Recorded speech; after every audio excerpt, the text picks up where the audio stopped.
နေ့ဖြစ်တယ်။new dollar ရေးအပါအပွင့်ကျွန်တော်တို့ပြည်တော်စုနိုင်ငံတော်ကိုဖက်စစ်ချမ်းဖက်စနစ်ကနေပြီးတော့အားလုံးပဲမင်္ဂလာပါအာရှနယူး channel မှာကြိုဆိုပါတယ်နေ့စဉ်နေ့တိုင်းတတိထူးတွေတင်ဆက်ပေးနေတာမို့စခိုင်းလေးလုပ်ပေးဖို့တောင်းဆိုရှင်ပါတယ်တော့ဘုံဝင်နေတဲ့ new dollar ပတ်သားများအားလုံးအတွက်တော့ဒေါ်လာမနက်ခင်းဖြစ်ပါစေကျွန်တော်ဒီကနေ့တင်ပြဆွေးနွေးခြင်းတဲ့အကြောင်းအရာလေးရတယ်ကျွန်တော်ခေါင်းစဉ်တင်ထားတဲ့အတိုင်းပါပဲတကွက်ကြော်မြင်ကဘာကြီးကြည့်တတ်ဖို့ပါဆိုတော့တလုံးလုံးက online စာမျက်နှာတွေမှာပြန့်နှံ့လာတဲ့ပုံရိပ်လေးတစ်ခုတွေ့ရပါလိမ့်မယ်အဲ့ဒါတော့ဒီ RX ကဒေါ်လာရေးသမားတယောက်လက်နက်ကင်ထားပြီးတော့RX ဝိတ်စုံနေပေါ့နော်စာကြည့်တိုက်ထဲမှာစာဖတ်နေတဲ့ပုံလေးပါဒါလေးကအတော်လေးကိုထိရှာတဲ့ကျွန်တော်တို့ဒေါ်လာရေးပတ်သားများအားလုံးအတွက်အချက်ပေးစကားပါပဲချူကီဘာရာလို့ခေါ်တဲ့လူသိများတဲ့ထင်ရှားတဲ့ဒေါ်လာရေးခေါင်းဆောင်တယောက်ကလည်းပြောခဲ့ပူပါတယ်လက်နက်ကင်ပြီးဒေါ်လာရေးမလုပ်ခင်နဲ့ educated ပေါ့နော်ကဘာကြီးကြည့်မြင်တတ်ဖို့လိုပါတယ်တဲ့တော့ကျွန်တော်တို့ရဲ့ထင်ရှားတဲ့တိုက်ပြုပြည်ဒေသချင်းတဲ့ဘုံမှာလည်းပဲကဘာကြီးကြည့်တတ်ဖို့ပြောထားတာရှိပါတယ်ဘိုးကျောင်းအောင်ဆန်းလည်းပဲလားတူပဲပြောခဲ့ပါတယ်ဆိုတော့အနှစ်ချုပ်ဆိုရရင်တော်လန်ရေးတရက်ကိုဆင်နွှဲနေတဲ့သူတွေလက်နက်ကင်ပြီးတော့အကြမ်းဖက်စစ်တပ်အာဏာရှင်ကိုစန့်ကျင်တော်လှန်တိုက်ခိုက်နေတဲ့လက်နက်ကင်တော်လှန်နေသောခေါင်းဆောင်တွေဟာပညာတတ်ဖို့လိုပါတယ်ပညာတတ်ဆိုတဲ့နေရာမှာဘွဲတွေဂုဏ်တွေမာစတာတွေကိုကျွန်တော်ဆိုလိုတာမဟုတ်ပါဘူးစာဖတ်ပြီးတော့ကဘာကြီးကြည့်မြင်တွေးခေါ်မျိုးမြင်နိုင်စွမ်းရှိတဲ့စင်ကြယ်တုံတရားရှိဖို့လိုတယ်လို့ကျွန်တော်ကသုံးသပ်တင်ပြတာဖြစ်ပါတယ်ဒါမှသာလျှင်ဒီလူငယ်တွေဒီခေါင်းဆောင်တွေပညာတတ်တဲ့စာဖတ်တဲ့ခေါင်းဆောင်တွေဥဆောင်တဲ့လက်နက်ကင်တော်လှန်ရေးဟာစီးစနစ်တကျရှိပြီးတော့ကမ္ဘာသမိုင်းမြန်မာသမိုင်းတွေကိုကောင်းစွာကြည်ညက်ကနိုင်ငံတစ်ကိုထုစစ်နိုင်တဲ့ဉာဏ်စွမ်းတွေနဲ့တော်လှန်ရေးကိုလက်နက်ကင်ထားပြီးတော့ခုခံတိုက်ခိုက်နေတဲ့လက်နက်ကင်တော်လှန်ရေးသမားများကိုဥဆောင်မှန်ကန်စွာဥဆောင်စီမံခန့်ခွဲပြီးတော့အနိုင်နှွှဲနိုင်မှာဖြစ်ပါတယ်ဆိုတော့ဒီနေ့ဒီအကြောင်းအရာကိုကျွန်တော် title တင်ပြီးပြောရတဲ့ကိစ္စကမနေ့တုန်းကဖြစ်ပေါ်ခဲ့တဲ့ကျွန်တော်စီကိုတိုက်ရိုက်ရောက်ရှိလာတဲ့အကြောင်းကြားချက် call တစ်ခုကြောင့်ကျွန်တော်တင်ပြတာဖြစ်တယ်အခုကျွန်တော်တို့ရဲ့ဘာပြောခေါင်းဆောင်တူဖြစ်တဲ့ကိုမင်းကိုနိုင်လည်းပဲတင်ထားတာတွေ့ပါတယ်တော်လိုင်းကြီးခီးချမ်းကြီးမှာ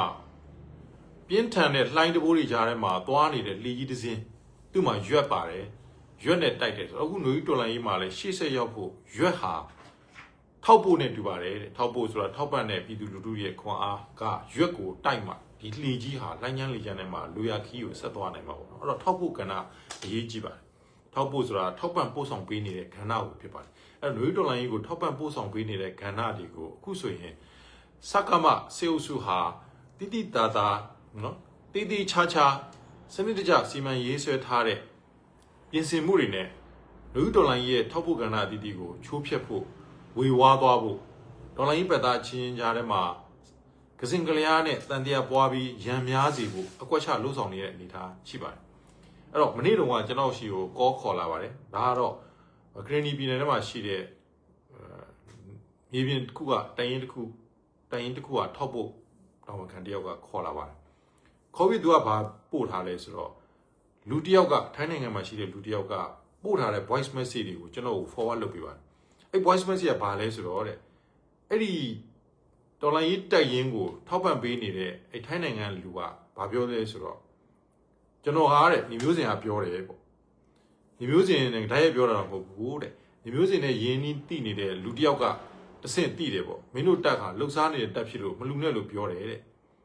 ဒါကြောင့်မလို့ငါတို့မလူတော့ဘူးဆိုပြီးတော့ပို့လာတော့အဲ့ဒါနဲ့အဲ့ဒီတော်လိုင်းရေးတက်ကထောက်ဖို့ကကျွန်တော် voice message ကို forward လုပ်လာပြီးတော့ခင်ဗျားရှင်းပေးပါဒီကိစ္စကိုတဲ့အဲ့နဲ့ကျွန်တော်အတန်ဖိုင်တွေဝင်နားထောင်ကြည့်လိုက်တယ်ပြီးတော့ပို့အဲ့ဒီအတန်ဖိုင်ပို့တယ်ဆိုတဲ့လူရဲ့ link ကိုတောင်းပြီးတော့ကျွန်တော်ကြည့်လိုက်တယ်ကျွန်တော်မသိဘူးဒါပေမဲ့ဒီလိုကတိုက်ကြီးဆွဆွဲထားတယ်ထိုင်းကကျွန်တော်သိတဲ့လူတယောက်ကိုတဲ့ तू ကလှမ်းမေးတယ်ပေါ့ဒီကရနီထဲမှာရှိတဲ့ဒီတက်ဟာတကယ်လုံနေတက်ဟုတ်မို့ညီမျိုးစင်ရတစ်စင်မေးပေးပါပေါ့ဟိုလူကတော့ကျွန်တော်မေးကောင်းမေးပါလိမ့်မယ်ဒါပေမဲ့ကျွန်တော်ကိုဘယ်သူကပဲ confirm နေနဲ့လာမေးကျွန်တော်သိရင်သိတယ်မသိရင်မသိဘူးနှစ်ခုပဲဖြေတယ်လှုပ်ရှားနိုင်တယ်တို့ဘာလို့ဘသူ့မှတိုက်ကြီးဆွဆွဲပြီးကျွန်တော်ပြောတာမရှိဘူး ဆိုတော့ဒါကျွန်တော်ဘက်ကအမြဲတမ်းတုံ့ပြန်နေရှိတဲ့အရာဒီလူတိလားဟာတက်တရားအများကြီးနေမီတဲ့အကျယ်ကြီးတက်တိုင်းလူတိုင်းကိုကျွန်တော်မသိနိုင်ဘူးကျွန်တော်နဲ့အတူတူနေတဲ့ပတ်လေကတိုင်ရင်းနေတယ်ပဲကျွန်တော်သိလိမ့်မယ်လူတွေပဲကျွန်တော်သိလိမ့်မယ်ဒါကကျွန်တော်ရဲ့အခြေအနေပေါ့ပြီးတော့ကျွန်တော်ကဒီစီရေးတာဝန်တရက်ကိုတရားဝင်ထမ်းဆောင်နေတဲ့သူမဟုတ်တော့ဘယ်တိုင်ရင်းတွေကဘယ်လိုရှိတယ်ဆိုတဲ့ဖွဲ့စည်းထားတဲ့အနေအထားတွေကျွန်တော်အနေနဲ့အကုန်သိနိုင်စွမ်းမရှိတော့ဘယ်သူကဘယ်တိုင်ရင်သိရင်သိတယ်မသိဘူးဒါပဲကျွန်တော်ပြောတာပေါ့ဆိုတော့အဲ့ဒါနဲ့ဒီထိုင်းနိုင်ငံကလူတယောက်စီက voice message ကြောင့်သူတိုင်ရင်ထောက်ပံ့မှုမရလာဘူးမရနိုင်ဘူးအဲ့ခင်ဗျားရှင်းပေးပါအဲ့လူကိုပြန်ပြောပြီးအလူရှင်ကိုပြန်ပြောပြီးဆိုပြီးတော့ဆက်သွယ်လာတဲ့လူကိုလည်းပဲတိုင်ရင်ကိုလည်းပဲပွင့်လင်းပြောရရင်ကျွန်တော်နဲ့ထိတွေ့နေတဲ့တိုင်ရင်မဟုတ်တော့ကျွန်တော်လည်းမသိဘူးဆိုတော့ဒီလိုအနေထားမျိုးမှာကျွန်တော်ကရှင်းပြချင်တာစစ်ကောင်စီအုပ်စုရဲ့အခုထောက်ဖို့ရန်နေရဖြိုးဖျက်ရေး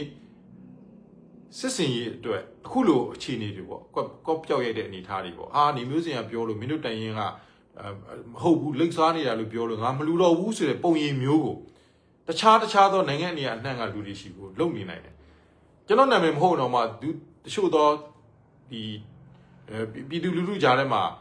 လူသိများတဲ့ပုဂ္ဂိုလ်တူရဲ့နာမည်ကိုအသုံးပြုပြီးတော့ဒီကောင်ကပြောလို့မင်းတို့တိုင်ရင်ဟာစိတ်မချဘူးလို့ပြောလို့ငါတို့မလူတော့ဘူးစတဲ့ထောက်ဖို့ရန်နေရာကိုချိုးဖျက်ယုံနေမကကျွန်တော်တို့တော်လိုင်းနယ်ပယ်ထဲမှာအတူတူလှုပ်ရှားနေတဲ့လူချင်းကြားထဲမှာတန်တရားပွားဖို့အတွက်အခုလိုမျိုးထိုးခွဲတဲ့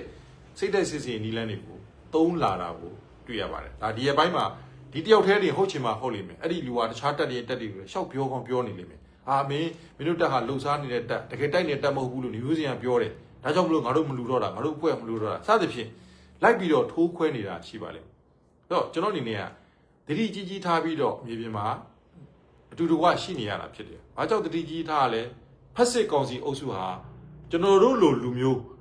လက်နက်ကင်လာမှာကိုသိမလို့ကြောက်ပါတယ်။ဒါရှင်းကျွန်တော်ပြောပြရတာ။ကျွန်တော်တို့လိုလူမျိုးလက်နက်ကင်ပြီးတော့ဆောင်ရွက်ဥဆောင်လာမှာကိုသိမလို့ကြောက်ပါတယ်။ဒါကြောင့်မလို့ကျွန်တော်တို့လိုလူမျိုးကိုလက်နက်ကင်အစုအဖွဲ့ရန်နေရာထဲမှာပါဝင်မလာအောင်ပူးပေါင်းဆောင်ရွက်ခြင်းမရှိတော့ဤမျိုးစုံနဲ့တတ်ရှူတွေးခွဲပါတယ်။ဥပမာဆိုရင်ဘယ်နေရာမြို့တစ်မြို့မှာဘုံကျဲခံလိုက်ရတဲ့ထားဒီနေရာတော့နေမျိုးစင်လက်ထောက်ချတာစသဖြင့်အဲ့လိုမျိုးချက်ကွန်မန်းတွေအုံနဲ့ကျင်းနဲ့ဝင်ရေးပြီးတော့ကျွန်တော်ကိုမြေပြင်မှာတန်တရားပွားအောင်လက်နက်ကင်ထားပြီးတော့စင်ကြီးနှုံတရားကောင်းအောင်မလစ်ကျင့်နိုင်တဲ့စာဖတ်အားနည်းတဲ့လူတချို့ရဲ့စိတ်ထဲမှာထွေပြားဝေဝါးသွားအောင်ဒီလိုပုံစံနဲ့ကွန်မန်းတွေနဲ့စနစ်တကျတိုက်စစ်ဆင်ပြီးတော့စိတ်သက်စစ်စင်လောက်ကြရှိပါတယ်ဒါကြောင့်မလို့ကျွန်တော်အနေနဲ့လက်နက်ကင်တော်လန်နေတဲ့တပ်ဖွဲ့ဝင်ခေါင်းဆောင်တိုင်းရဲဘော်တိုင်းအားလုံးကိုကဘာကြီးမြင်မှာစာဖတ်ပါစစ်ကောင်စီရဲ့စိတ်သက်စစ်စင်ရန်နေရတဲ့အကြောင်းကိုတကွဲကြော်မြင်ပါလို့ကျွန်တော်ကအကြံပြုချင်တာဖြစ်ပါတယ်ဒါကြောင့်မလို့အလားတူထောက်ဖို့ရန်နေရကြီးကိုချိုးဖျက်ဖို့အတွက်အခုမနေ့ကဆိုရင်ထိုင်းနိုင်ငံမှာဒရုန်းပေါင်း2500ကျော်ဖမ်းဆီးရမိလို့ဆိုတော့နောက်ဆက်တွဲလည်းအများကြီးတက်ရောက်မှုတွေရှိလာနိုင်ပါတယ်အားလုံးကစစ်ကောင်စီထံကြီးပဲစီးဆင်းမှာမဟုတ်နိုင်တယ်လို့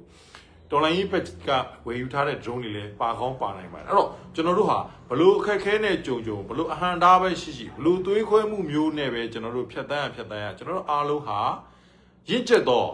နိုင်ငံတော်တွေကိုတိဆောက်ဖို့အတွက်ကိုခိုင်မာသောစိတ်ပိုင်းဖြတ်မှုရှိသောကဘာကြီးကြည်မြင်နိုင်စွမ်းရှိသောတစ္ဆာတရားနဲ့ပြေဝသောတကွက်ကြော်မြင်သောဖက်စစ်ရန်နေရ290ကျော်မောင်းနှင်ထားခြင်းခံရတဲ့ကျွန်းပညာရေးအောက်မှာကြီးပြင်းလာခဲ့တော်ညာကျွန်တော်တို့ဟာစနစ်တစ်ခေတ်တစ်နိုင်ငံတစ်ကိုထူးဆင်နိုင်စွမ်းရှိသောပညာဉာဏ်ပြည့်ဝသောတော်လှန်သူများဖြစ်ကြပါစေလို့ကျွန်တော်ဒီကနေပြီးတော့တိုက်တွန်းချင်ပါတယ်အဲ့တော့မနေ့တော့ကျွန်တော်နဲ့ကိစ္စတစ်ခုဖြစ်ခဲ့တဲ့မြေပြင်တပ်တစ်ခုကတပ်ဖွဲ့ဝင်တွေကိုလည်းပဲဒီအချင်းရာလေးကိုတည်တည်ချာချာစဉ်းစားပြီးတော့ရင့်ကျက်မှုရှိစင်ကြင်တုံတရားအပြည့်နဲ့ဆုံးဖြတ်တုံ့ပြန်နိုင်ပါစေအားလုံးကျေးဇူးတင်ပါတယ်ကျွန်တော်တို့မြန်မကြာ2026နှစ်မှာအားလုံးအောင်မြင်တဲ့အသီးပွင့်တွေဖြစ်အောင်ဆက်လက်ကြိုးစားကြပါမယ်ဘလို့ခက်ခဲပဲကြုံဖက်စစ်ရန်ရဟာအခုဆိုရင်ချိနဲ့ယုံနေမကပြိုကျဖို့အခြေအနေတွေပေါင်းစုလာနေတဲ့အနေအထားဖြစ်တယ် UNSC ကထုတ်ပြန်ချက်တွေတရားဝင်မသိရသေးပေမဲ့လာမယ့် January